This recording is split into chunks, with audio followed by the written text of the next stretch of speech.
জয় মা তারা। মহাপীঠ তারাপীঠ। তারামায়ের মন্দিরে পুজো দেওয়ার উদ্দেশ্যে হাজার হাজার পুণ্যার্থী প্রতিদিন এখানে এসে উপস্থিত হন। তারামায়ের দর্শন ও তারামায়ের চরণে পুজো নিবেদনের উদ্দেশ্যে রাজ্য তথা দেশ বিদেশ থেকে ভক্তরা উপস্থিত হন এই তারাপীঠ মন্দিরে। তারামায়ের ডাকে আমিও এক শীতের সকালে বেরিয়ে পড়লাম তারাপীঠ মন্দিরের উদ্দেশ্যে। আমি অভিময় আজকে আপনাদের নিয়ে যাব মহাপীঠ তারাপীঠ। সঙ্গে থাকবেন।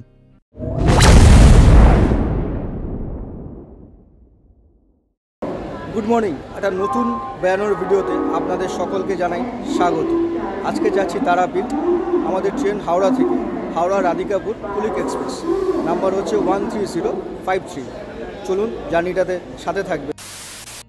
আমি বিশ্বাস করি আপনি যে কোনো মন্দিরে যেতে চান না কেন, যতক্ষণ না ভগবানের ডাক আসছে আপনি যতই পরিকল্পনা করুন না কেন যেতে পারবেন না। তাই একদিন হঠাৎ তারামায়ের ডাকে সব পরিবারে বেরিয়ে পড়েছিলাম তারাপীঠ মন্দিরের উদ্দেশ্যে। উদ্দেশ্য ছিল একটাই, তারামায়ের দর্শন করে তারামায়ের চরণে পুজো নিবেদন করা। শীতের এক সকালে বাড়ির থেকে বেরিয়ে রওনা দিলাম হাওড়া স্টেশনের উদ্দেশ্যে। আপনারা চাইলে শিয়ালদা থেকে সকালের ট্রেনে তারাপীঠ পৌঁছে যেতে পারবেন। এখানে বলে রাখি কীভাবে যাবেন তারাপীঠ। তারাপীঠ যাওয়ার জন্য অনেক ট্রেন রয়েছে হাওড়া, শিয়ালদা, কলকাতা স্টেশন থেকে। খুব সহজেই পৌঁছে যেতে পারবেন রামপুরহাট, আর রামপুরহাট থেকে অটো বা টোটো করে পৌঁছে যেতে পারবেন তারাপীঠ। হাওড়া থেকে গণদেবতা এক্সপ্রেস, কুলিক এক্সপ্রেস, কবিগুরু এক্সপ্রেস ধরে অথবা শিয়ালদা থেকে কাঞ্চনজঙ্ঘা এক্সপ্রেস বা মা তারা এক্সপ্রেস ধরে আপনারা পৌঁছে যেতে পারবেন রামপুরহাট। ট্রেনের সময় লাগবে প্রায় 4 ঘন্টা, আর চলে সপ্তাহের প্রতিদিন। আপনারা দিনের দিন পুজো দিয়ে ফিরে আসতে চাইলে সকালের ট্রেনগুলোতে যাওয়াই ভালো হবে। এছাড়া বাসে যেতে চাইলে ধর্মতলা ও গড়িয়া থেকে রামপুরহাটগামী বাসেও আপনারা পৌঁছে যেতে পারবেন রামপুরহাট। আর নিজস্ব গাড়ি বা বাইকে বর্ধমান, বোলপুর হয়ে পৌঁছে যেতে পারবেন তারাপীঠ। কলকাতা থেকে সড়ক পথে তারাপীঠের দূরত্ব 231 কিলোমিটারের মতো। সময় লাগবে 6 থেকে 6.5 ঘন্টা। রামপুরহাট স্টেশনে পৌঁছে আপনাদের ভাড়া করতে হবে টোটো বা অটো। রামপুরহাট স্টেশনের বাইরে প্রচুর টোটো, অটো পেয়ে যাবেন। রামপুরহাট থেকে তারাপীঠ মন্দিরের দূরত্ব প্রায় 9 কিলোমিটার। ভাড়া পড়বে জনপ্রতি 30 টাকা। পুরো টোটো বা অটো ভাড়া করতে চাইলে 150 থেকে 200 টাকা। এবার বলি হোটেল নিয়ে। তারাপীঠ এলে থাকবেন কোথায়? তারাপীঠে রয়েছে অসংখ্য হোটেল ও লজ। হোটেল আগের থেকে বুক করা থাকলে তো ভালোই, না করা থাকলেও কোনো চিন্তা নেই, অনায়াসে হোটেল পেয়ে যাবেন। তারাপীঠের একটা ভালো ব্যাপার হলো এখানে সব ধরনের হোটেল বা লজ আপনাদের নিজের সাধ্য মতো বুকিং করে নিতে পারবেন। এখানে দামি থেকে সাধারণ মানের অনেক হোটেল বা লজ রয়েছে, আপনাদের সুবিধা মতো ভাড়া করে নিতেই পারেন। আমরা তারাপীঠ পৌঁছে রাত্রিবাসের জন্য বেছে নিয়েছিলাম হোটেল বামতারা। আমি এই হোটেলের কন্ট্যাক্ট ডিটেলস ডিসক্রিপশন বক্সে দিয়ে দেব।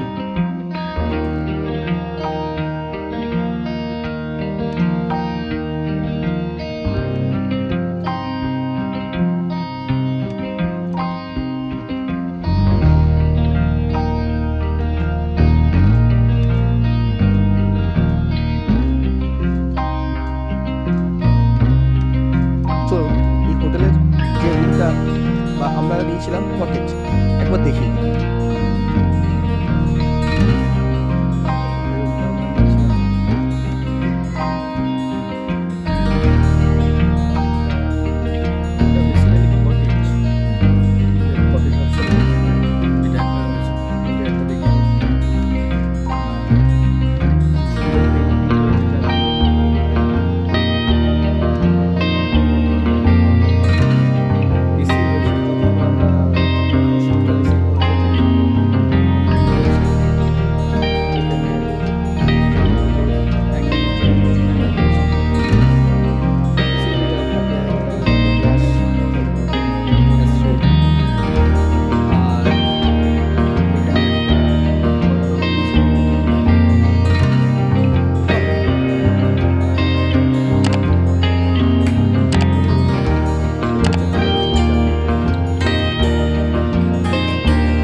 পেশাবের জন্য।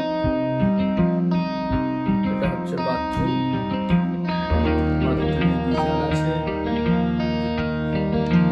কোমোড, কল, বেসিন আর এটা মোটামুটি সবার আছে। ফাইন, অসুবিধা নেই। বাচ্চাদের নিয়ে এলে এখানে সুন্দর খেলারও জায়গা রয়েছে, কোনো অসুবিধা হবে না।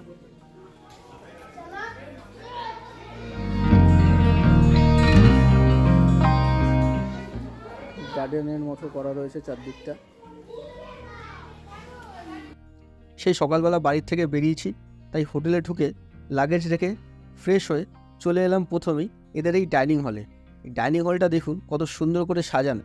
দেখুন খাবার পরিবেশনের জন্য এখানে সব কাঁসার বাসন ব্যবহার করা হয়েছে, এক দারুণ অভিজ্ঞতা। এই হোটেলের সবচেয়ে ভালো ব্যাপার হলো এখানে খাওয়া দাওয়া পরিবেশনের জন্য কাঁসার পাত্র ব্যবহার করা হয়।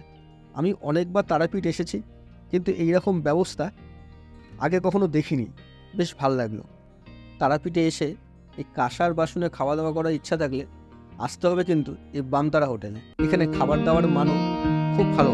দুপুরে খাওয়া দাওয়া সেরে চললাম কিছুক্ষণ রেস্ট নেওয়ার জন্য। এখন সন্ধেবেলা আমরা চলে এলাম তারাপীঠ মহাশ্মশানে। তারাপীঠ এলে কিন্তু এই মহাশ্মশানে একবার ঘুরে যাবেন। তারাপীঠ মন্দিরের মতো এই মহাশ্মশানও কিন্তু খুব বিখ্যাত।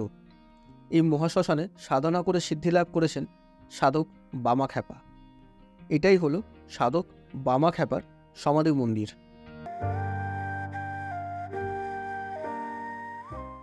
আর এখানে রয়েছে তারা মায়ের চরণ মন্দির, আরও অনেক মন্দির রয়েছে এখানে।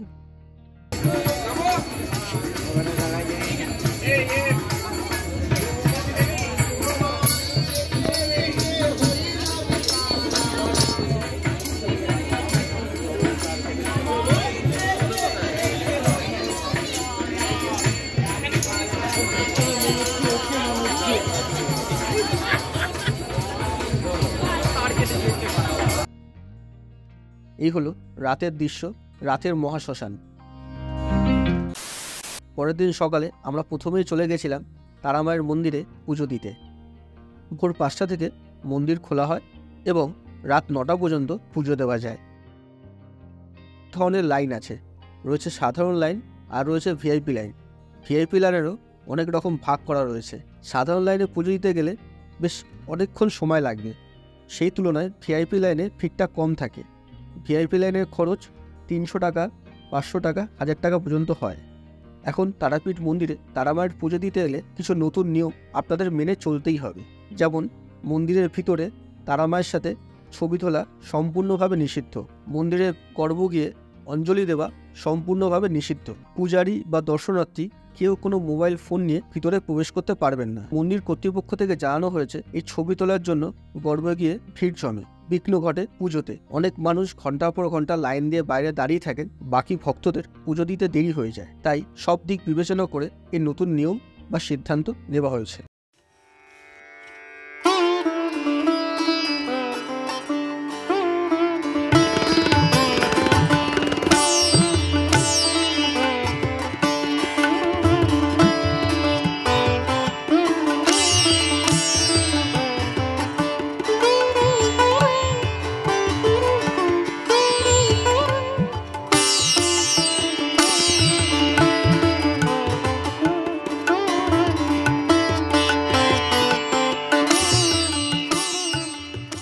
তারামায়ের দর্শন করে পুজো দিয়ে আমরা চলে এলাম এই জীবিত কুণ্ডের সামনে।